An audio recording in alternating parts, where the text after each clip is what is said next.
Hello guys, welcome to Sheru ఐడియాస్కి. తెలంగాణ రాష్ట్ర వ్యాప్తంగా ఉన్న ప్రజలకైతే తెలంగాణ రాష్ట్ర ప్రభుత్వ సీఎం రేవంత్ రెడ్డి గారు అయితే మరో సువార్త చెప్పారు. మొత్తానికి అయితే ఎలక్షన్ టైంలో కాంగ్రెస్ హామీ అయితే ఇచ్చింది కాబట్టి తెలంగాణ కాంగ్రెస్ గెలిచిన వీటిని ఆసరా పింఛన్ కాస్త చేయుత పింఛన్గా మార్చి వృద్ధులు విధంగా 4,000, దివ్యాంగ 6,000 చొప్పున పెంచి కొత్త పింఛన్ అయితే ఇస్తామని చెప్పారు.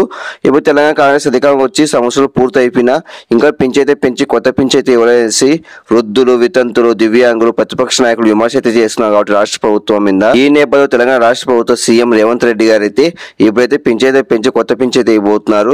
వృద్ధులు, వితంతులకు 4,000, దివ్యాంగ 6,000 చొప్పున కాబట్టి అని చెప్పచ్చు. కాబట్టి ఎప్పటి నుంచి కొత్త పింఛన్ ఇస్తారు, ఎవరు కొత్త పింఛన్ ఇస్తారు అని దానిపై ఎవరో క్లారిటీ చెప్తే అనుకో. చూడండి ఫేస్ మీరుగా మంచిగా ఫస్ట్ టైం వస్తే ప్రతి ఒక్క లైక్ అండ్ షేర్ చేయండి, ప్రతి ఒక్క సబ్స్క్రైబ్ చేసి పక్క మిలహం చేసుకోండి. ఇంకా డైరెక్ట్ టాపిక్ తెలిపోతా. గత ప్రభుత్వంలో ఆసరా పింఛన్ పథకంలో భాగంగా పింఛన్ అయితే పబ్లిక్ చేసింది. గత ప్రభుత్వంలో అలాగే పున్న ప్రభుత్వం కాంగ్రెస్ ఎలక్షన్ టైంలో హామీ అయితే ఇచ్చింది. తెలంగాణ కాంగ్రెస్ గెలిచిన వీటిని వృద్ధుల వితంతులకు 4,000, దివ్యాంగ 6,000 చొప్పున పెంచి కొత్త పింఛన్ అయితే ఇస్తామని చెప్పారు. కాబట్టి ఇప్పుడు తెలంగాణ కాంగ్రెస్ అధికారం వచ్చి సంవత్సరం పూర్తి అయిపోయింది కాబట్టి ఈ నేపథ్యంలో తెలంగాణ రాష్ట్ర ప్రభుత్వం సీఎం రేవంత్ రెడ్డి గారు అయితే ఇప్పుడైతే పెంచి కొత్త పింఛన్ తీయబోతున్నారు.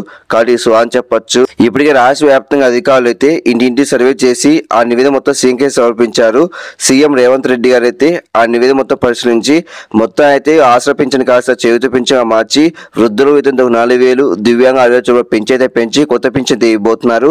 రేపటి నుంచి మనైతే మార్చి నెల సంబంధించింది. ఈ నెల సంబంధించి ఇంకా పింఛన్ అయితే ఇవ్వలేదు కాబట్టి రేపటి నుంచి ఈ పింఛన్ అయితే పెంచి కొత్త పింఛన్ తీయబోతున్నారు.